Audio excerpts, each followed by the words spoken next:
সুধী বন্ধুরা, আসসালামু আলাইকুম। নতুন পানির মাছ হাত দিয়ে, নতুন পানির মাছ দেশি, একদম অরিজিনাল, খাইতে সুস্বাদু। বর্ষার পানিতে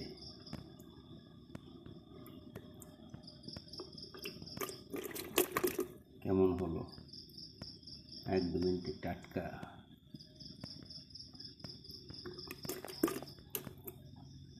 বর্ষার পানি থেকে